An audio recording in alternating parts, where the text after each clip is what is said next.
What's up, everybody? Going down this weekend, we got UFC Vegas 120, a.k.a. UFC Fight Night Mateusz Gamrot versus Quillan Salkilld, and this is going to be my full card breakdown and predictions. Now, we're in the Apex, and we know how a lot of these Apex cards are. Sometimes they can be very underwhelming on paper, but they usually end up delivering in terms of the entertainment. Now, we got a great main event. Gamrot versus Salkilld, very important fight at 155 pounds. We got the hyped up prospect, Quillan Salkilld, who's been looking very impressive. Good striking. The takedown defense has held up so far. And he called for this particular matchup against Mateusz Gamrot, who we know is one of the most elite 155ers on the planet. He's got a high pace, great gas tank, really, really good wrestling, and I'd say very underrated striking. And the only guys that have been able to beat Mateusz Gamrot are some of the best lightweights that we have ever seen, like Charles Oliveira, Arman Tsarukyan. Now, Dan Hooker's not in that conversation, but you get what I'm saying. You get what I'm saying. If you can get through Mateusz Gamrot, you're really going to open the door to some massive opportunities moving forward, and I think that that's what Quillan Salkilld sees here with this matchup. I love this fight, and it being in the Apex, the smaller octagon, I think that makes this fight maybe even more interesting than if it was in an arena in the bigger octagon. Amazing main event, little underwhelming card all in all, but the main event is outstanding. I'm actually really looking forward to this fight. And then the co-main event, we got a couple of old heads that have been around the game for a while. Billy Quillan Quarantillo versus Diego Ferreira, who is in his 40s, man. I don't know where the time is going. Billy Q is almost 38, and Diego Ferreira is 41, almost 42. The time is absolutely flying. A battle, a couple of old heads in the lightweight division in the co-main. Should be a fun one. Darren Elkins, who, when I saw Darren Elkins on this card, I didn't even know he was still in the UFC. And to be honest with you, this matchmaking right here, I feel like someone should be getting locked up for this, man. This kind of feels illegal to me. Darren Elkins versus Valle, should be interesting. Amanda Lemos versus Alexia Thainara, sneaky WMMA fight here. I'm actually looking forward to that one. We got Ty Miller, one of my favorite prospects in the welterweight division, versus Billy Ray Goff. That'll be a fun one. Stephen Asplund, one of my favorite heavyweights in the UFC, against Guilherme, who's a very dangerous striker. Diyar Nurgozhay versus Bruno Lopes. We got some good fights on here, man. So from top to bottom, I feel like it's going to be an entertaining night. Now, first fight of the night, we got Juliana Miller versus Ravena Oliveira. I mean, as I say, it's going to be a fun night. We start with Juliana Miller versus Ravena Oliveira. Anybody got a coin? Low confidence. I mean, I don't know how you could have any confidence in Ravena Oliveira from what you've seen from her. Now, I will say, I do think she's the better striker here. She's more explosive, darts into range, throws with bad intentions, to where we've seen that Juliana Miller is very, very hittable. She does not have any defense on the feet whatsoever, so it's definitely possible that Oliveira could knock her out, or just bang her up, with some big shots and end up out-damaging her and getting it done on the cards. But from what we've seen from her, I mean, lost to Thainara Lisboa, who, decent grappler, solid striking on the feet, so not like a horrific loss, right? And did go, a hard almost 15 minutes until prior to, getting submitted, in the third round against Stephanie Luciano, who's actually a pretty good prospect. So, kind of drug the fight out a little bit, so I guess that's a little impressive. And then got destroyed by Diyar, who's pretty dangerous on the feet, as we know. What are we doing here, man? We got the striking of Oliveira. Do I think her ground game's that good? No. We've seen her submitted in the past. We've seen her get taken down and controlled, and at least Juliana Miller, I guess, has won the Ultimate Fighter. How bad was that season of Tough? The fact that Juliana Miller won the Ultimate Fighter, again, ended up finishing Brogdon Walker, which is actually a decent win, to be fair. I know, we kind of rip on Juliana Miller, but she is good on the ground. For as much as we want to say about Juliana Miller, and things haven't looked particularly good in the UFC, right? Getting outscored by Veronica Hardy, right? We know her husband's the wizard, Dan Hardy, so she's well coached, good game plan, right? Got stopped by Luana Santos, who's a good prospect. Got it done against Ivana Petrovic, most recently against Carly Giudice, who's a really, really talented WMMA fighter with nasty striking, and we saw Juliana Miller put her in some bad spots. We also saw that in this fight. So, low confidence, but I am going to side with Juliana Miller in this fight, and I honestly think she's going to submit Ravena Oliveira. I feel like she's going to be able to get her down enough, drag this fight out, and eventually find a mid or late submission. I'll say it happens later on. I think Oliveira will land some good shots early. She'll bust Juliana up. Juliana will be, a little bit bloodied, a little bit battered, but I feel like the grappling is just on the feet. While I don't think Ravena's, I feel like she has the edge there, she's not that great of a striker to where even though on the feet it's bad. When we're talking about, this is what we're doing here. Ravena Oliveira, the striking is good in this matchup compared to the opposition, Juliana Miller. But the bottom line is Juliana is a dog. Like, she's not going to give up on herself. You can batter her. You can land massive shots, hurt her badly. She'll find a way to kind of make it through. She's got a good gas tank. I feel like the striking gap is closer than what the grappling gap is in this matchup. So I definitely think Ravena could pull this off by out-damaging her on the feet, landing a big shot that puts her away. But if you're going in there and surviving against Carly Judice, who I think would easily knock out Ravena Oliveira or at least outstrike her, I think Juliana Miller, we've seen the grappling is good enough. I think she takes down Oliveira, gets to the back at some point and submits her. If not, she'll just out-control her or hold her down, control her, and win a dominant decision. I feel like her grappling is just much better. Too long of a breakdown for this fight as it is, but I'm going Juliana Miller. She won the Ultimate Fighter. I've seen more positive from her in the UFC. And to be fair, if you look at these losses and run the fine-tooth comb over a little bit, it's actually solid opposition. So I feel like Ivana Petrovic, she just might be better than someone like a Ravena Oliveira and Walker as well, maybe. So give me Juliana Miller via grappling, either control-based decision or finds a submission. I'll make the submission call here and say she finds a late sub over Oliveira. I think there's levels on the ground here. Next up, we got Miles Johns versus Jessie Rosas. Now, if your mind is kind of going, Rosas, Rosas. This is the brother of Abdul, or not Abdul. I almost said Abdul Rosas. What am I talking about, man? Abdul Rosas Jr. No. Rosas Jr., Raul. And you know what's crazy about this is when I look at Jessie, I'm like, 23, the dude looks young as can be. He's got to be the younger brother of Raul, right? Considering how Raul's kind of matured and grown up before our eyes in the UFC. This is actually big brother.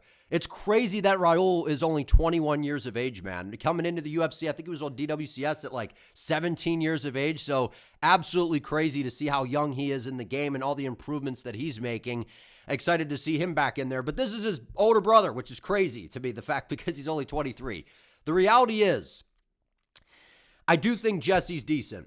He's very green, 8-1. The record looks nice, right? Did end up getting submitted by Keenan Lewis, which isn't a particularly great look because I don't think, from what I could see from Keenan, he's not particularly great. He's okay, but not the level of Miles Johns. And what we've seen from Jessie Rosas throughout his career, southpaw striker, busy, kind of just pops the jab, will throw the left hand, mix in some combinations. His striking's okay. It's not great. It's not bad. It's all right.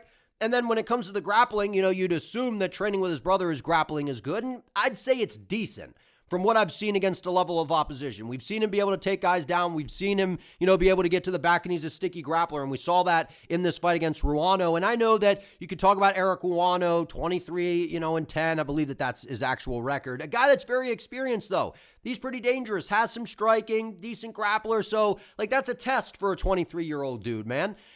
And I was impressed with Rosas in that fight, given the fact that he had to dig deep. He just didn't get an early finish. He had to really fight for this, man. And he ended up getting I think it was a 5th round submission, if I'm not mistaken, is when that happened. So he had to battle through some moments, was able to take him down, control him, get to the back, have some success there, was busy on the feet. But the problem is, man, the level of opposition here, like Luciano Ramos, pretty sure that might be Nate Diaz's boy, if I'm not mistaken, right? 9-15, assuming that these records are the real records. I know Tapology is really accurate, but when I scroll over this, I think that that's the accurate thing.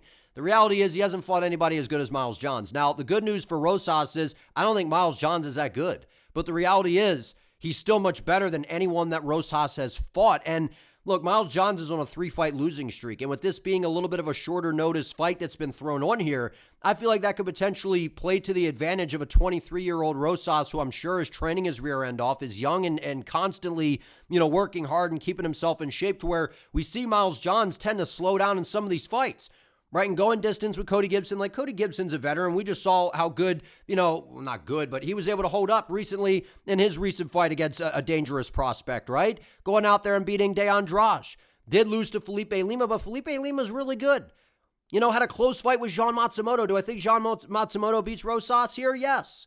And then going out there and getting subbed by Daniel Marcos, who, in my opinion, should still be in the UFC, who's a really good fighter, really high-level fighter, good striking, solid takedowns.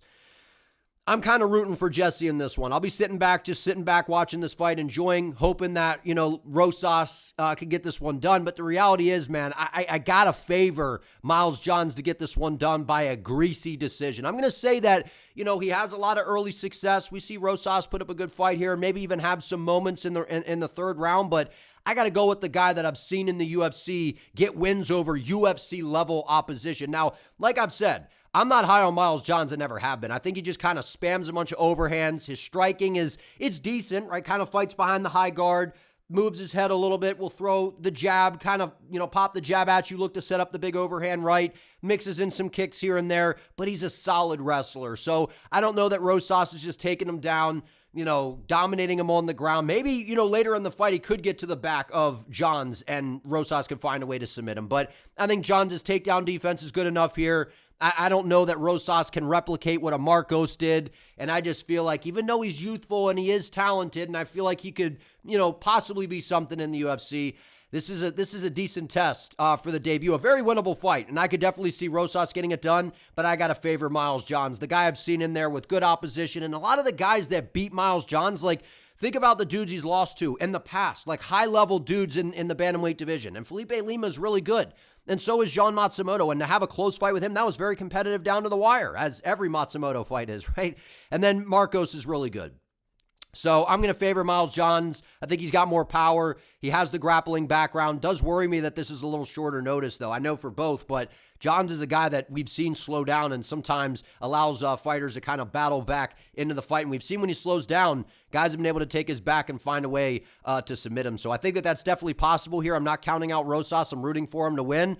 But my brain's telling me I got to go with the guy I've seen do it at the UFC level, who's fought the much better opposition at this point. But very winnable debut fight here for Jessie Rosas. I just think he's a little bit green, and the power is on the side of Johns and the experience. Give me Miles Johns by a greasy, close 29-28 decision. Next up, we got what I think might be the fight of the night, at least one of them. Manuel Sousa versus Richie Miranda.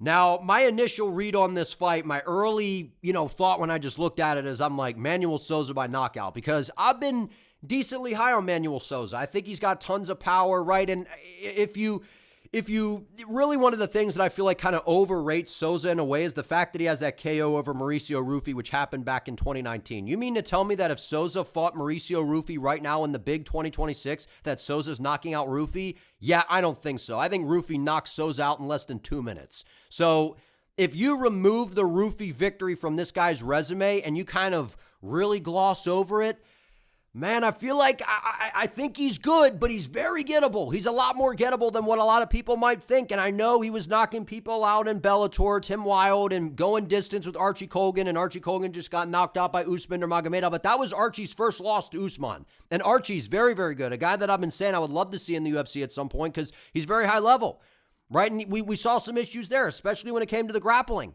Goes out there, beats Barros by decision. On Contender Series, a nasty KO over Christian Perez, who's a very solid opponent, knocked him out late in the fight, and then coming off of a nasty KO victory over Balaji Oki, but again in round number 3. So while Sousa's kind of looked at as this monster knockout artist, a lot of the KOs against the better opposition is actually happening later on in the fight. So there's two ways to look at that. Sometimes we see him slow down and he gets a little bit tired. So if he doesn't get the first round KO, it's like, well, we see these kind of, dips in the energy, but the power translates throughout the entire duration of the fight. So he might not knock everyone out early, but when the fight goes late, the power is still there and he is always live for a KO at any minute. So my initial reaction was, I think Sousa goes out here and knocks out Richie Miranda. And I think that that's definitely possible, right? Because Manuel Sousa's got the power. He's fought the much better opposition, right? Being in there with a guy like Archie Colgan, fighting Mauricio Rufy back in the day. And by the way, that was kind of fluky, right? Mauricio Rufy kind of switching stances, was getting a little bit tired. I don't know. And then he got caught, right? And I'm just saying, don't hold on to that win so much. Yes, it's impressive, but it was a long time ago. Right, and I feel like Rufy's gotten a lot better, and I feel like Sousa has gotten a little bit better, but kind of the same guy. Knocked out Perez, which was impressive, in Bellagioki, but don't act like Bellagioki wasn't taking this guy down and landing some good shots of his own.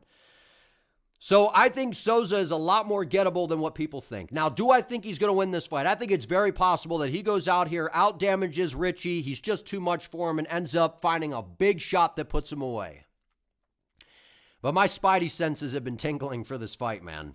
Because if you look down here at the Gym Association for Richie Miranda, those of you that don't know Bloodline Combat Sports, that's Cub Swanson's gym. So not only is Cub Swanson an absolute dog and an OG, but the dudes that have been coming out of that gym, man, they are savages. Every single one of them. Rafa Garcia, Larian Douglas, right? Larian Douglas. I always mispronounce his first name, but you know what I'm talking about. That heavy hitter at 145. Hardest hitting 145, right? I think Richie Miranda is going to be another one of these guys that's coming out of that gym that's going to be impressive. And I feel like, what's his name here? Sousa's a massive favorite, I'm sure. At least I'm just assuming he's going to be some massive favorite, which rightfully so. He's fought the better opposition. He's got the upside with the knockout power. But my spidey senses have been tingling, man. I think Richie Miranda is going to pull off the upset here, and I think he's going to win by a decision. I feel like he's got certain qualities that you can't teach. He's an absolute dog. He's going to move forward. He is a little bit hittable, which that is obviously a concern when you're in there against a heavy hitter like Sousa, who is very explosive, very fast, very aggressive. But Richie's got a wrestling background, right? He's wrestled. And I feel like you see that in his style, right? He's 5'9", 74-inch reach. He's going to have the reach advantage. He's kind of sluggish on the feet a little bit with the combinations, but he does throw straight shots. And you know that working with Cub Swanson, right, the striking is going to come along as you go. And look at how good all these guys are. He's in there training with Douglas. Douglas is a heavy hitter. So I feel like he's a great training partner to help Miranda get ready. And I know Sousa's a little bit bigger and is the lightweight. I get that. But Douglas has nasty power and throws those big winging shots, which is what Sousa does.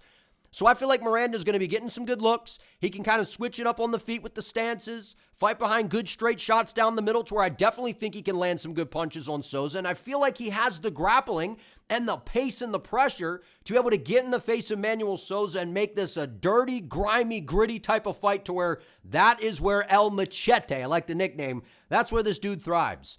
So if he doesn't get knocked out, and again, very possible that Sousa just sparks him, right? Because this is a big step up in competition for Miranda. But I think Sousa is more gettable than what people think. And I'm going to trust in Cub Swanson and this team to have Richie prepared. They come in with a good game plan. They're going to be aware of those big looping shots, right? And then if he throws a big looping shot, Sousa steps in with a straight missile down the pipe. I think Miranda will be ready, and I think we got a West Coast dog that's going to be stepping in there come Saturday night. And I think Richie Miranda is live to pull this thing off, and I'm going to ride with him here, man. My spidey senses have been going off about this. I watched Sousa. I'm high on the guy. I like him, but he's a lot more gettable than what I thought. If you go back and watch DWCS, he's gettable, and especially the Oki fight. And I know Bellagioki's dangerous and has power, but to be getting out-grappled pretty easily by Oki, and we see some questionable fight IQ moments from Sousa in there. So you mean to tell me that Miranda doesn't have a shot here? I absolutely think he does. And his lone loss was a close decision. So that's what we've seen from Miranda. LFA champion, beating some solid opposition. Again, nobody as good as Manuel Sousa for sure, but he's taken out some good guys, man. He's got a submission game. His wrestling is good. His control is good. He's got a really, really good gas tank. And again, I think that this was a shorter notice fight that was thrown on here. So maybe cardio becomes a factor. Sousa's power translates all 15 minutes. He's alive to knock Miranda out at any moment, but I feel like Richie Miranda is going to pull this thing off in a close, competitive 29-28 decision type of fight here. I just can't get the vision out of my head of Sousa throwing these big shots, stinging Miranda, hurting him early. Richie survives, starts to pour it on. Sousa burns a ton of energy trying to get a finish. Miranda mixes in the takedowns, just kind of grinds on him up against the fence, pause, slows him down, lands the volume. Cub Swanson's telling him, hey, man, let's do this, let's do that, sticking to the game plan, fight's a smart fight, and I would not even be surprised if Miranda gets him into a bad position later on in the fight and even finds a submission. I think Miranda, in a way, is the more complete fighter here. Big step up for Miranda. I think he's ready for it. I think those dudes coming out of that gym are dogs. I'm going to take a chance here on Richie Miranda to pull off the upset here. I like both of these dudes. I like Richie, man. I like what I've seen from him. I like Sousa. He's a monster. Of course, he could KO Miranda here, but I'm going to take a shot on El Machete. I think he makes good on the debut and surprises quite a few people here. I think he's a dog man, and I feel like that West Coast energy is going to come out in this fight, and I think he just out-grits Sousa in a dog fight. 29-28, split decision. Richie Miranda gets it done. Next up, we got Tony Montana versus Louie Sutherland. Greasy fight, man. Greasy fight. Anybody got a coin? Flip a coin. I mean, how could you have anyone that says they have high confidence in this fight? I don't believe you. How could you? You got Louie Sutherland, who I've at least seen fight in the UFC, who I don't think's very good, versus a guy who's just been beating up a bunch of cans, man. Taxi cab drivers in Brazil. Right? I mean, 0-0. A guy with no fights, a guy that's 3-0, and he lost to that guy. I know it was 4 years ago. He hasn't been the most active guy. So, you're watching the small sample sizes of, film that you can find on him. And it's like, well, what's his style actually? I know he's got some power on the feet. We're talking about heavyweights here. He's got a solid ground game to where if he gets into a top position or takes the back of Sutherland, I could see him softening him up with some ground and pound and possibly submitting him. So this is one that I'm just like, dude, I don't know. I don't know how you could know, considering that we don't really know much about Montana other than he's a heavyweight. He's fought nobodies. His ground game seems to be okay. Does have a submission threat, and it's heavyweight, so we know he's going to have some sort of power. But I'm not picking him. I'm going to pick Louie Sutherland here, and I'm going to say that he wins this fight by a decision. A greasy decision, back and forth. Maybe Sutherland even, ends up finishing him and just fraud checks him. I don't know, man. I've at least seen a lot from Louie Sutherland throughout his career, and even though I don't think he's the best, he's in there with Walter Walker. I think Walter Walker would submit this Jose guy in less than a minute, right? Goes out there, gets knocked out by Brando Perisic. I think Perisic knocks out this Montana guy. And then to go out there and beat Tuivasa, and I know Taco Tai, he's not the same guy that he was a few years ago, but, I mean, beating Tai Tuivasa, that's a guy that's a lot more proven than Montana here. So, to me, it's the fact that I just don't know enough about Montana and haven't been able to see enough to confidently say that he's going to go in here and beat a guy in Louie Sutherland who I've at least seen have some moments in the UFC. Like, talk about the calf kicks and the low kicks he was landing on Walter Walker, even some of the leg kicks against Brando Perisic. Right, we saw in the Tuivasa fight. He can go a hard 15 minutes. He's a strong guy. I think he has that rugby background, if I'm not mistaken, right? So he's a powerful guy. He's a powerhouse in this weight class. He's a solid grappler.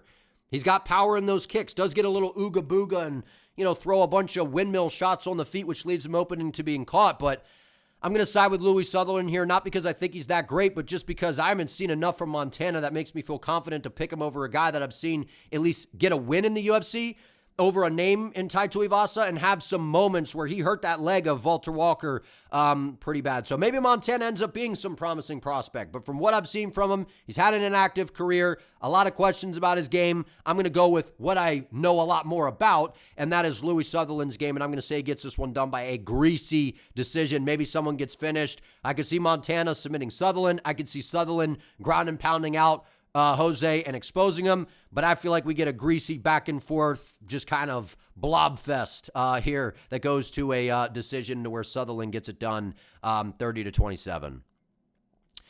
Next up, we got Diyar Nurgozhay versus Bruno Lopes. Another one, right?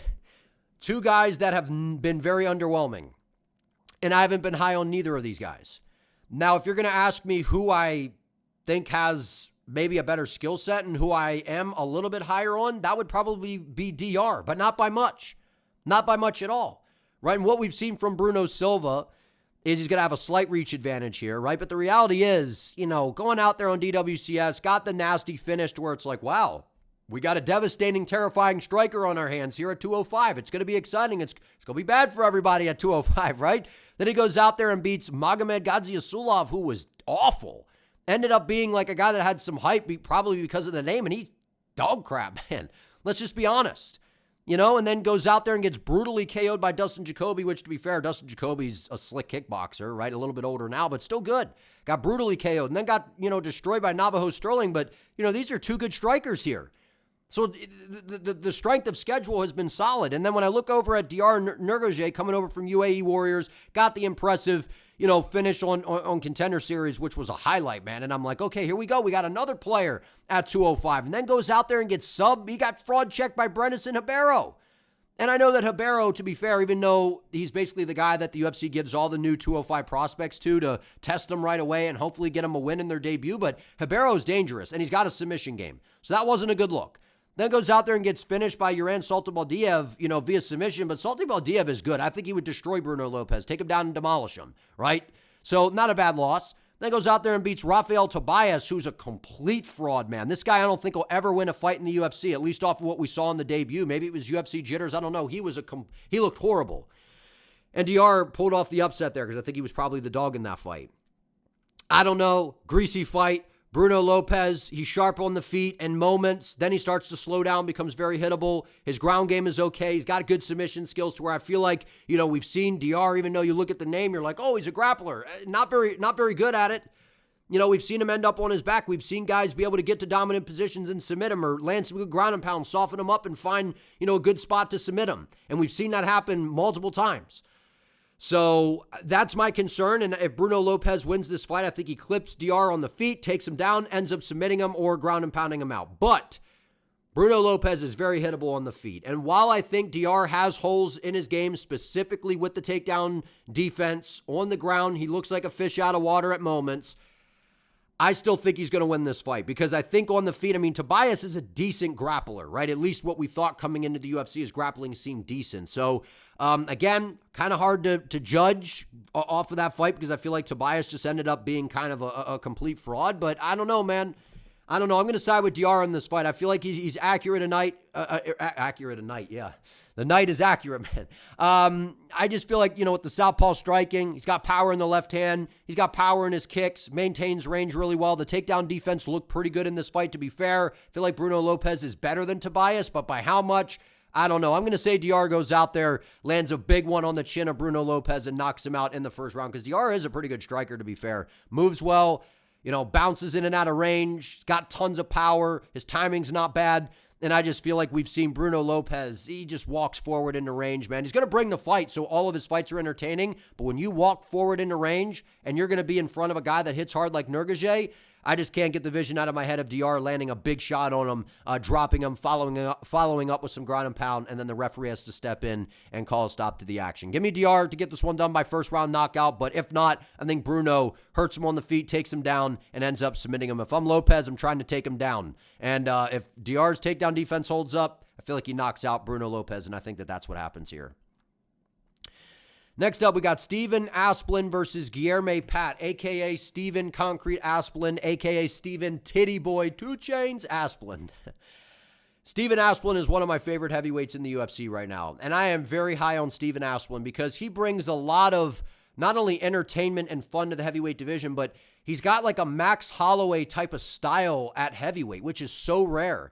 To have a crazy gas tank, throw punches and bunches, right? It's set basically records in terms of the volume and the output that this guy is able to put out there, man. And when you look at that fight that he had against Sean Sharaf, that was insane, man. The pace that those guys brought, that was an amazing fight. One of the best heavyweight fights I've ever seen. That was insane, right? And that was 7 months ago. And then he got, beaten up a little bit by Vitor Petrino, which that was sad to see because I was hoping Asplund could get it done. But Vitor Petrino, former light heavyweight, has power, has a good ground game, and was just a little bit faster and a step ahead of Asplund in the fight. And Asplund, he was busted up pretty good, but he kept moving forward, kept pushing the pace, has zero quit in him whatsoever. And that's what you've seen throughout Asplund's career, man. He will march you down, punches and bunches. We saw it on the Contender Series, land a big shot on the opposition, and put him away. It's heavyweight.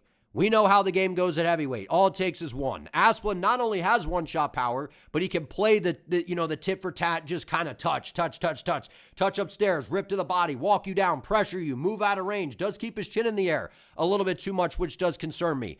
But the big thing that we've seen from Asplund, especially in this fight against Petrino, from working and training with Thomas Peterson, Peter Griffin, the takedown defense has got much better.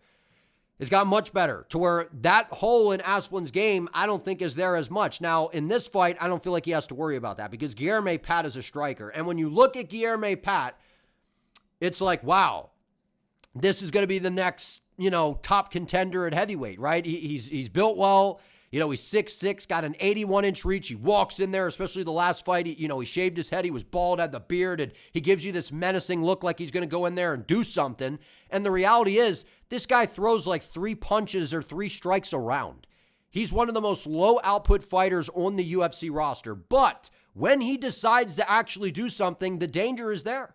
He's got power. He's got like that karate background where he's light on his feet, can spring into range with big power shots, does have some fast kicks that whip up out of nowhere. We saw that in the Peterson fight, right? We saw against Alan Fry Jr. We picked him there because I'm like, Alan Fry, man, he shouldn't be in the UFC whatsoever. Seems like a great guy, but should not be in the UFC, man. You know, and if you watch a lot of the fights, even in LFA, like, he's putting guys away, but hasn't really fought anybody that good. And we picked Thomas Peterson, who I believe was a dog in that fight, to confidently win. Because I'm like, Guilherme Pat doesn't do enough.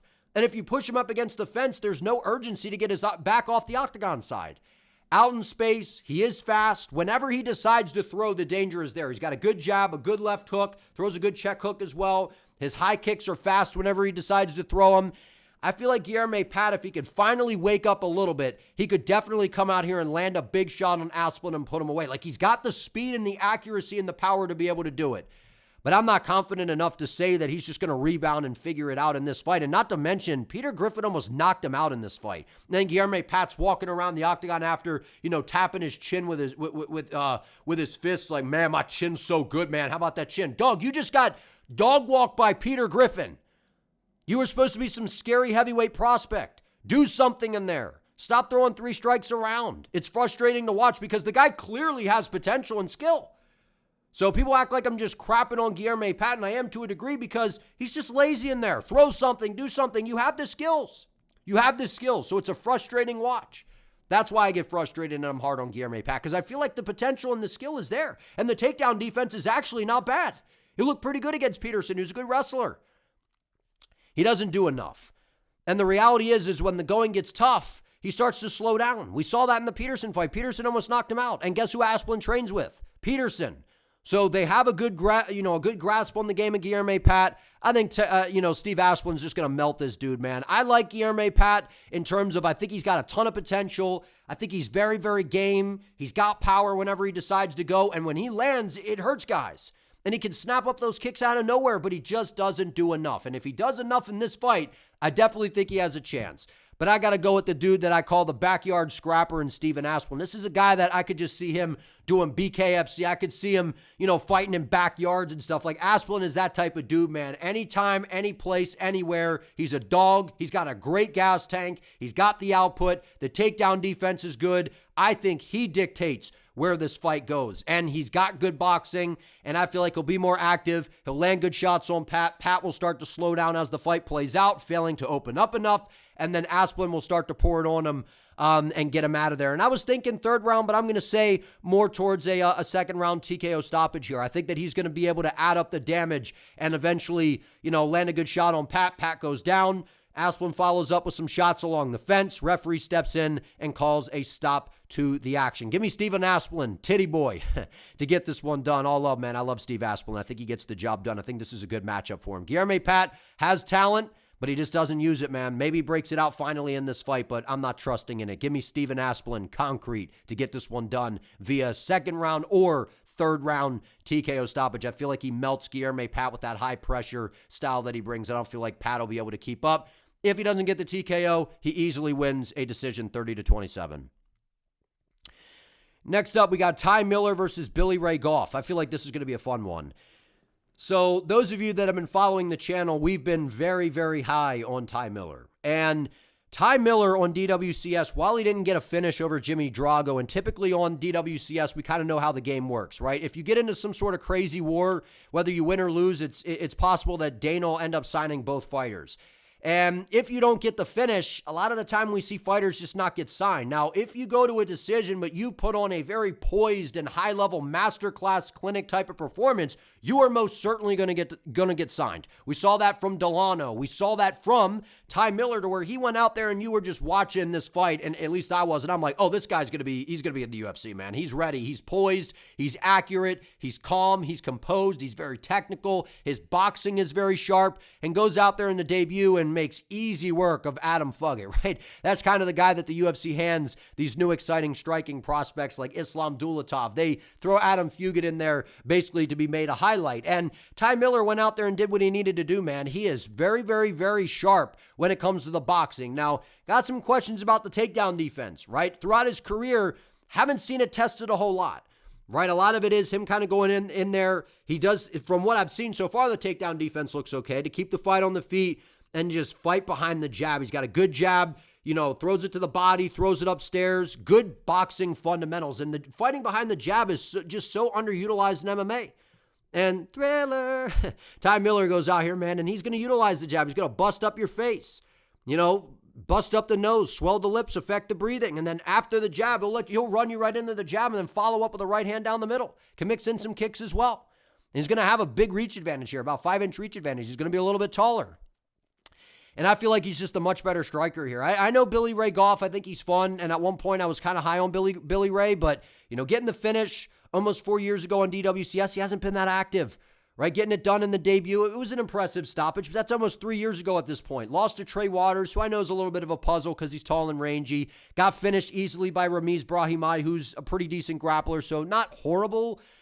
But I got to go Ty Miller, man. I think Ty Miller is just so much better than Billy Ray Goff at this point in time. I think Billy Ray Goff is dangerous and he does have power, but I feel like in this fight, Ty Miller's just going to put on a clinic. I think he's going to fight behind the jab, run Billy Ray into it, start to pressure him, just double, triple the jab. Then the right hand follows. We'll start to rip some of those combos to the body to take the wind out of Goff's sails. And then I feel like you might even see Goff start to shoot some desperation takedowns. You'll see Miller sprawl, pepper him on the feet. Maybe even Ty Miller gets a mid to late round stoppage here, TKO stoppage. I could very much see that. But we've seen Billy Ray is tough. He is a durable guy. He does have power. He's going to move forward, and he's going to bring it. This will be a fun fight, but I got to side with Ty Miller. I'm high on him. He's a very good boxer. He's accurate, and I feel like he's got a big advantage in the striking. I will say that I think Goff does hit a little bit harder, though, in terms of like the one-shot power. I feel like that could potentially be on the side of Billy in this matchup, but I got to go Ty Miller. I think he goes out there, puts on a clinic, busts up Billy Ray, maybe even gets a stoppage, but I'll lean towards decision here. 30-27, masterclass on the feet.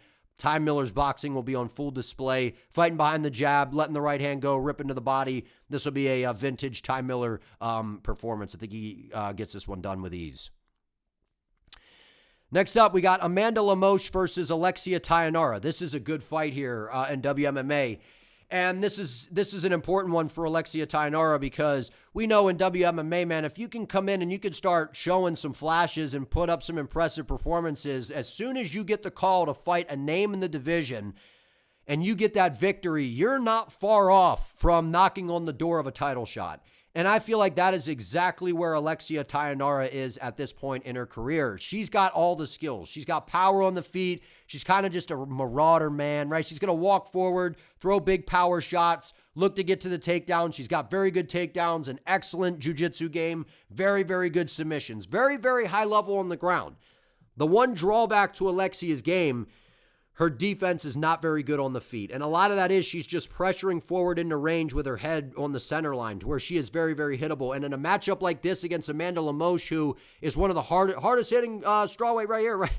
Amanda Lemos is one of the hardest hitters we've seen in this division. She's got crazy power. She is a very good striker. But the reality is, while Lemos has been in there with the much higher level opposition, Lemos is almost 40 at this point. And we've seen in her game, we've seen that a lot of these fights recently, they've been really, really close. And the problem with a lot of these losses, right? Yeah, okay, so she beat Mackenzie Dern almost, 3 years ago. I think Dern wins if they fought again. Got subbed by Jandiroba, who's a good grappler. Beat, Lucindo, who was, a little bit of a prospect at the time, so not bad, right? Loses to Tatiana Suarez, just got dominated with the control. Lost to Jillian Robertson in a close one. Again, back-to-back grapplers here. The reality is you see lapses in fight IQ when on the side of Lemos.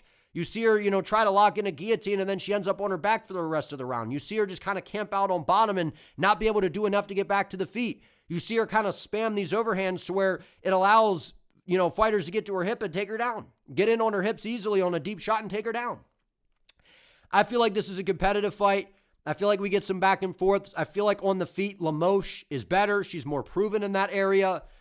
But I got to go Alexia Thainara here. I've been high on her, man. She's looked really, really good since coming into the UFC, right? The nice win on Contender Series, a dominant win, goes out there and, submits Molly McCann. I think that was the fight that sent McCann into retirement, right? Beat Loma Lukbume, took her down, controlled her, was able to get that one back on Bruno Brazil, who's a rangy striker.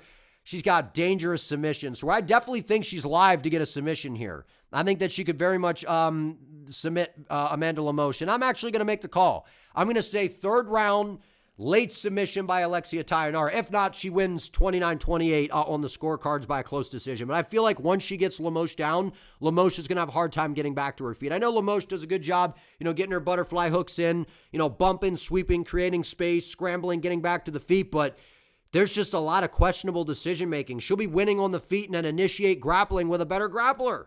So how can I trust her in this fight? She's liable to clock Alexia and have her hurt and then shoot a takedown. And then Thainara ends up submitting her, reversing position, and then laying on top of her the rest of the round and winning the round.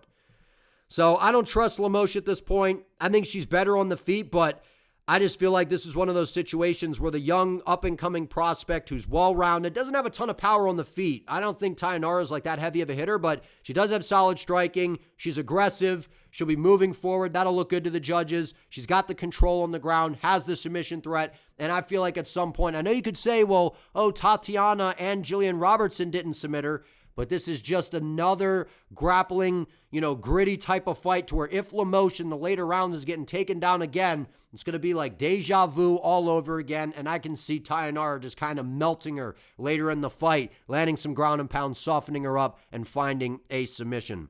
I'm high on Alexia. She got stung a little bit in this fight against Brazil, but we know Brazil's got that rangy style of striking who at times when she shows up can actually be kind of good. I just don't trust Lemos. I know she's got power. I think she's probably the better striker, but I think Thainara mixes it up and controls her on the ground, fights a smart game, and ends up getting it done. Either by decision in a close one, but I think she could find the submission late. I'll make the submission call. Alexia Thainara, round 3 sub. Next up, we got Darren Elkins versus Vadier de Valle. Like I said at the beginning of the video, I had no idea that Elkins was, number one, still fighting, and number two, I had no idea that he was still on the UFC roster. Now, here's the deal. Darren Elkins being a massive underdog against a complete phony baloney fraud in Vadier de Valle is just absolutely it makes sense, but it's absolutely insane because I don't trust Vadier de Valle as far as I could throw this guy. That's the reality. And I feel like we don't have a true read on how good this dude is. And it's not necessarily his fault, right? Comes in on the Contender Series, displays a very good ground game, some power on the feet, and that's what we've seen from Vadier, right? He's got power in the striking, not the best striker, kind of sloppy, but does have power, explodes in the range in that southpaw stance, good left hand, mixes in some kicks. He's a solid grappler, good submissions, likes to take the back in that front headlock position. He's nasty as well. We saw him submit Connor Matthews in the debut, but Connor Matthews was just never UFC caliber, right? Connor Matthews, so not that great of a win, but still good in the debut. Goes out there and subs Isaac Dalgarian, and we know that this was the fishiest fight of all time, right? We all kind of know what went on there. It was all the shenanigans with Dalgarian, basically threw himself into the submission, right? And it kind of had us thinking well, is Valle that good? Because Dalgarian's a great grappler. So it's wait a minute, he beat Dalgarian? So maybe he is that good. Or Dalgarian just kind of was I'm going to take the dive here, right? Then goes out there and gets dominated by Jordan Levitt. So you see what I'm saying? We don't have a read on Valle. We don't really know how good this guy actually is. But what I do know is if he can't beat Darren Elkins with ease, then honestly, just get rid of him. Because at this point in his time, Darren Elkins is 42 years of age, and they call him the Damage for a reason. And yeah, it sounds cool, but being known for taking a boatload of damage and taking a bunch of punishment and walking forward and being battered and bloodied in every fight, that doesn't age well when you get into your 40s. It just doesn't. Right? And I know he beat Tristan Connolly 4 years ago, lost to JSP, who's solid on the ground, got submitted by TJ Brown. Yikes, man. If TJ Brown's submitting you, I feel like Valle can. Beat the Daniel Pineda. That's kind of crazy that he was able to do that almost 2 years ago. And then got stopped by Juliana, but was landing some shots early, which was kind of nuts. I don't feel like Elkins should be a massive underdog, given the fact that Vadier de Valle, I feel like, is a complete phony fraud, man. And at one point, I was like, maybe this guy is good, and maybe he is. I just feel like we don't have an accurate read on him. Given the Dalgarian situation, again, not de Valle's fault, to go out there and get dominated by Jordan Levitt, I feel like is a terrible look. But the reality is, de Valle's 30 and in the prime of his career, while Darren Elkins has taken a boatload of damage. He's pretty much a grandpa in the UFC at this point, man. This feels like criminal matchmaking, like the UFC. Someone should be investigated for this, man. Someone should be arrested for this. I'm joking around, but Vadier is going to win this fight. He absolutely should, and I think he should dispose of Elkins in the first round. Land a big shot on the feet, follow him up to the ground, land some ground and pound, and get him out of there. Elkins will pressure, forward, look to throw some volume, get in his face with zero head movement. He's just basically a moving heavy bag. Maybe Elkins gets some takedowns, puts Valle on his back, grinds him out, pulls off a major upset here. I'm not rolling it out because I just think Valle is a guy that's kind of been exposed at this point. We really don't know how good he is. But I'm going to side with Valle. I do think he does have some skills. I was high on him, less high on him now than I was, but I still think he's good. And he should be able to beat a 42-year-old Darren Elkins at this point. It feels like the UFC is throwing a bone and tossing a layup here for Vadier to just go up, put the two hands on the ball and get the easy bucket. So give me Vadier to Valle, round 1, TKO. Hurts him on the feet, follows him to the ground, TKO stoppage, maybe even locks in a sub. But anything less than a finish within the first 2 would be just a disgrace, in my opinion, on the side of Valle. But I think he does. I think he gets it done round 1 TKO. All right, co-main event. We got Billy Quarantillo versus Diego Ferreira. So this to me feels like a little bit of a 50-50 fight, right? I feel like prime for prime, Diego Ferreira is much better than Billy Quarantillo. But the reality is this is not a prime Diego Ferreira at this point, and this is also not a prime Billy Quarantillo. So we have 2 fighters past their finest hour who are kind of shells of themselves in a way. Now, here's why I kind of lean a little bit in the direction of Diego Ferreira at this point. Yes, Billy Quarantillo age-wise is a little bit older, but I would make the argument that he's taken so much damage that he could potentially be basically the same age as Diego Ferreira, if not older in terms of because of the damage that he's taken in the fight game so far, right? Knocking out Alexander Hernandez almost 4 years ago is impressive, but that's almost 4 years ago, and a lot has changed since then. Devastating knee that put away Billy Q. That was a nasty knee from Barboza, right? Got it done against Damon Jackson almost 3 years ago, but what we've seen recently, right, got destroyed by Yusuf Zalal and submitted, brutally knocked out by Cub Swanson almost 2 years ago, but to be fair, right, we picked Cub by knockout in that fight, but Billy Q was pushing the pace, having some moments. And I feel like Cub Swanson, even though he just retired, he looked great against Nate Landwehr. I feel like Cub Swanson at this point in time would knock out Diego Ferreira and beat him.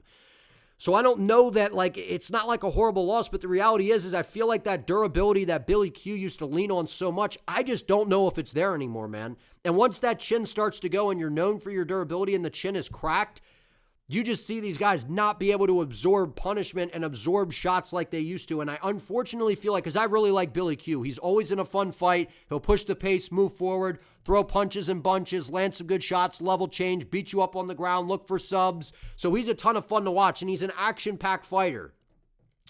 But I find myself leaning in the direction of Diego Ferreira here because prime for prime, I think Ferreira is better. But at this point in time, Diego to me is the harder hitter. And I feel like on the ground, while Billy is solid there, I feel like Diego's better. His jiu-jitsu is really, really good, man.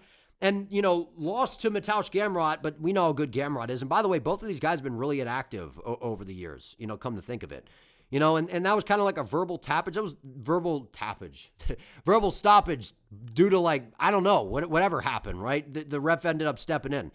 Brutally KOs Michael Johnson. We know how Michael Johnson is. One night he looks like the best fighter in the world. The next night he gets clipped with an overhand. That's just kind of the way it goes, right? Stop Mateusz Rambetsky, which has aged really well, right? Battled through some adversity, gets the late stoppage there. Had some moments against Grant Dawson, but really just got controlled. And Grant Dawson's really good. I think Grant Dawson would beat Billy Q. Then goes out there and gets knocked out by Alexander Hernandez, but got overzealous. Hernandez pulled him into a right hand. So, MMA math, right? Look at this. Billy Q beat him, and then, okay. But the reality is, Diego Ferreira, he's got more power. I feel like his power is going to be a problem in this fight for Billy Q, to where I think he could sting him early. Billy Q likes to pressure forward, walk into the fire, and I feel like once that chin starts to go, walking into the fire becomes a dangerous game to play, to where, of course, Quarantillo could just burn Ferreira in this fight, put the volume on him, drown him with pace, and end up stopping him. I think that that's definitely possible, and I think that this is a toss-up fight, in my opinion. But I'm going to go Diego Ferreira by round 2 sub. I feel like he's going to have the power advantage. I feel like he's going to land some accurate shots. And then eventually in the second round, he clips Billy Q with a right hand, ends up getting to the back, submitting him. And I feel like if Ferreira comes out with a grapple-heavy game plan, I know he's a little older. Maybe that slows him down to where the gas tank can become a little bit of a concern. But I feel like Ferreira is going to need a finish because in terms of the volume and the output, I feel like that's on the side of Billy, but I feel like the power and the danger factor is more so on the side of Diego Ferreira. So I could see it going either way, but I'm going to favor the OG Diego Ferreira here. I think he's got the power to be able to hurt Billy Q on the way in, and I feel like when the fight hits the floor, Diego's good off of his back. He's got a good anti-grappling game to where if Billy tries to level change, I think Diego can put him in some bad spots. I think Diego eventually gets the club and sub in round number 2. But we've seen Ferreira, sometimes if you take him down, a little bit too willing to play the jiu-jitsu game off of his back to where he can lose minutes. But I feel like he gets this one done. Club and sub round 2. Last but not least, we have arrived at the main event of the evening, and if you guys are enjoying this video, if you could do me a favor, please give this video a like, subscribe to the channel, and spend some of those hype points. I would greatly appreciate it. Main event, Mateusz Gamrot versus Quillan Salkilld. I have a breakdown that goes more in depth on the channel. I will go ahead and link that down below to where we get more into the weeds. The reality is I've been so back and forth on this fight. One day I'm like, I feel like Gamrot wins. The next day I'm like, I feel like Quillan Salkilld wins. And this is the classic, the vet that's been in the game for a long time that only loses to some of the best opposition in the weight class, who still fights at a very high level. Can he hold his spot and turn away the upcoming surging young prospect? That's what we have here. And a lot of the time recently, especially in the Apex, we've seen the OGs hold it down and beat the prospects. And that's possible that happens here. Because I have a lot of questions on the side of Quillan Salkilld. I don't have any questions about Gamrot. I know what Gamrot brings to the table each and every fight. He's got a crazy pace. He's got a relentless, pursuit when it comes to the wrestling. His control's not the best, but he could shoot 50 million takedowns over the course of 25 minutes. He's got a good 1-2 down the middle, good leg kicks as well. Will switch stances, rip kicks to the body. His striking's a little bit underrated. Not a ton of power, but he is decently accurate. He was landing some decent shots against Charles Oliveira. We've seen throughout his career, Gamrot's striking has improved. Training over at ATT with Poirier for years, right? He's been in there with some great fighters. So I feel like I don't have as many questions on the Gamrot side. I know what he's going to do. I know he's not going to get tired. I know that he can fight that way for 25 minutes. I know that, he's coming off of a great win against Esteban Ribovics to where he dominated him and submitted him. But do I think that Quillan Salkilld is better than Ribovics? Absolutely. Ribovics has zero fight IQ. His corner was telling him not to throw kicks, and he's like, okay, I'll throw kicks at a grappler, and was throwing looping punches against a better grappler. Those are two huge no-nos. So that's a guy that has zero fight IQ. So great win by Gamrot, but a guy that had the wrong approach. And even with a good approach, Gamrot wins that fight. So it's not like I'm saying Ribovics with a better game plan would have won. You get my point.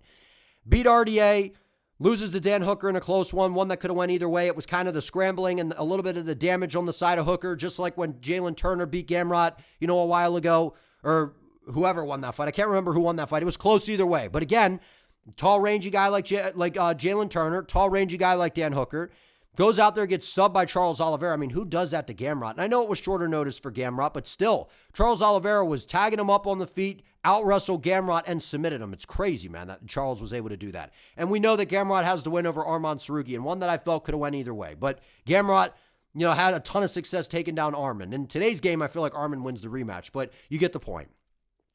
Gamrot's 35, almost 36. I don't think the age is a problem. I think he's still very good. We've seen that he is chinny. That is one thing about Gamrot, is he's very hittable and he's very chinny. I feel like if Gamrot can get his game going and just put Quillan in the washing machine and rinse and repeat the takedowns, put him on his back, make Salkilld play the jiu-jitsu game and spend minutes on bottom, and Gamrot can just control him and fatigue him, he could drown him and easily win a decision, or he could possibly even find some sort of submission or late TKO stoppage if Salkilld gasses out. Like I said, I've been back and forth on it. I think Gamrot could definitely get this one done by just putting Salkilld in the washing machine. But I have been high on Quillan Salkilld. And while I don't think he's fought anyone as good as Mateusz Gamrot, I think Salkilld has a lot of positive things on his side coming into this fight. We saw him knock out the legend Anshul Jubilee, and whenever you do that, we know that you're going to have a bright future, right? We saw in the Contender Series, he had a fun fight with Gage Young, who's I think a better striker than Mateusz Gamrot, not nearly as good of a grappler, but we saw Salkilld, put up a good performance, goes out there and out grapples and wrestles hard for basically 15 against Yanal Ashmouz. And I know the gas tank was a little bit of a concern, but how many takedowns he shot? And Yanal kept getting back up, and we kept seeing Salkilld take him back down. Goes out there, flies across the world on short notice, and knocks out Haqparast with a devastating high kick in the open stance battle. That was beautiful. Goes out there and subs Jamie Malarkey. Not a great look that, Jamie kind of took him down and had some success, but Salkilld easily submitted him. Then goes out there and starches Benny Dariush, got dropped. Benny threw the kick to the body, left hand behind it, clipped him. And I know MMA math, right? Dariush was able to beat Gamrot. That's a great fight, by the way. Great grapplers delight back and forth grappling exchanges. And Dariush did a great job stopping the takedowns and outstriking Gamrot on the feet, or at least landing some good shots on the feet. Something's telling me, man, my senses have been tingling for this one. My spidey senses have been saying that Quillan Salkild's going to win this fight, and I think he's going to win a very competitive decision. And I think that there's a possibility that he knocks out Gamrot, but the reality is we really don't see Gamrot finished, right? Outside of getting submitted by Charles Oliveira, like Gamrot, even though he's chinny, we see him get dropped, we see him recover well, we see him battle back into fights, and he's got a ton of experience. He only loses to some of the best guys in the world. I understand that. Do I think that Salkilld, can't say his name right now, do I think that he's an elite 155er? I'm not ready to say that just yet. But I do think he's well-rounded. He's got the range. He's very accurate. He's got power in his hands. He doesn't throw these big winging, looping punches like a Ribovics. He throws good technical boxing combos. I think he should look to throw uppercuts, knees up the middle, those shots up the center line on a guy like Gamrot who you know is going to look to level change. And don't camp out on bottom playing the jiu-jitsu game. Look to scramble. Threaten with submissions to advance position to be able to sweep and get back to your feet, to be able to get Gamrot to move. And we know Gamrot doesn't have the best control, so even if he takes you down, work right back to your feet, right? Show a little less respect for the power of Gamrot, and I know that could, possibly get you clipped, but Salkild's got a good chin. We've seen him tag before, and we've seen him, be able to battle back, and Gamrot doesn't have as much power as a lot of those guys. And the reason I'm saying show a little less respect there is be willing to sit in the phone booth in the fire when Gamrot's throwing to be able to counter and land one of those big shots. Because if you sit back on the back foot waiting the whole fight, and you're just kind of letting Gamrot dictate the pace and do what he wants, Salkild's going to be on the back foot the whole time and lose this fight. But I think Salkilld called for this fight for a reason. He recognizes that, yes, Gamrot does have solid ground and pound. He does have a sneaky submission game. He is a tough opponent that a lot of people aren't excited to fight. But I think Salkilld recognizes that, listen, my takedown defense is solid. I want to test it in this fight. And we've seen Salkild's takedown defense look solid against Dariush. And people are like, well, he got taken down. Yeah, but what happened? He got right back up. The times that we've seen him taken down, he gets right back up. And the only loss that we've seen in Salkild's career, I believe, was his pro debut to where he got submitted. So a little concerning because I think Gamrot's much better than that guy. But Salkild's only 26. He's getting better with time. Right? So I'm going to go with the mustache here.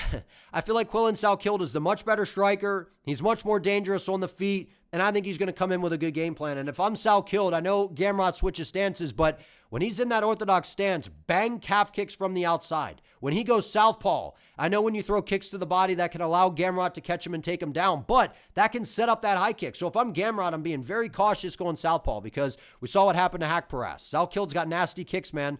And he's got that Dan Hooker, Jalen Turner type of frame. Not as big and rangy as those guys, but still 6 foot, 75-inch reach in this weight class. Salkild's got good submission skills. I think he's got underrated grappling. And I feel like he can do enough in this fight in terms of the damage to be able to beat Mateusz Gamrot. If he KO Gamrot, that'd be a statement, man. And I definitely think it's possible. And I also think it's possible Gamrot just grinds him out and wins a decision or ends up finding some sort of, late submission or TKO stoppage over Salkilld if Salkilld gets tired. My biggest concern for Quillan in this fight is the gas tank. That's my big concern. Outside of that, I think he's got good submissions. I think he's got good grappling, underrated, to where he can, Gamrot's better in that area, but he could do enough to scramble, get back to the feet, to where I think he can make Gamrot pay, because I think he's the better striker. And I think Salkilld should go to the body. Bang calf kicks, work the body with those kicks to look for the head kick, to set it up. Shots up the center line, uppercuts, knees, elbows on the way in to try to cut Gamrot, knees to the body when you push him up against the fence, when you dig for the whizzer, reverse position. Attack the body of Gamrot, a guy that's got a great gas tank, that's a wrestling-based guy. As soon as you get up from an exchange, back him up, put him on the back foot, and rip to the body. And I feel like Quillan Salkild's going to fight a smart fight, man. I feel like he's a lot better than what people want to give him credit for. So I feel like this is a 50-50 fight. Who's going to implement their game better? I just want to sit back and enjoy this one. I like both guys. I think Gamrot's a savage. He's willing to fight anybody, anytime, any place. His style's chaotic. I like Quillan Salkilld, man. I like him a lot. And I think he's a dangerous striker. And I think that he can land some good shots on the chin of Gamrot. I think he works the body, fights at range, applies pressure when needed. And I feel like his gas tank will surprise some people in this fight. But if he fades, Gamrot will take over and end up probably, outworking him and getting it done. But I'm going to trust Salkilld here. I'm going to believe in Salkilld. I know he's got a lot of hype right now. This is a big step up. Dariush past his finest hour. Gust of wind goes by. You flick Dariush, he gets KO'd. But the reality is, I feel like Dariush, he's got some sneaky power, man. He does. So, big step up for Salkilld. Called for this fight for a reason. I think he recognizes some areas he can capitalize. Leg kicks. Look for the high kick. Be careful with the kicks to the body because Gamrot can catch those and aid them in the takedowns. Attack the body. Shots up the center line. Snipe him with straight shots down the middle. Don't loop too much to where Gamrot can get to the hips and easily take you down. Don't overswing. Learn from the mistakes of Ribovics. I feel like Salkilld is much better all around than a guy like Ribovics. So anyone's fight, I'm going to side with Quillan Salkilld to get this one done in a competitive, back and forth, high-paced, exciting fight here. But I'm going to go Salkilld by a decision. Could even see him landing a KO shot at some point because we've seen that Gamrot is chinny, and Salkilld also got a sneaky submission game to where he could possibly even find some sort of club and stuff. I think it's competitive either way, but give me Quillan Salkilld. I'm going to believe in Quillan here to get the job done. But as we all know in the MMA world, some of the vibes. I'm worried for Quillan. I am a little bit for him in this fight, but I think he rises to the occasion and gets the biggest win of his career.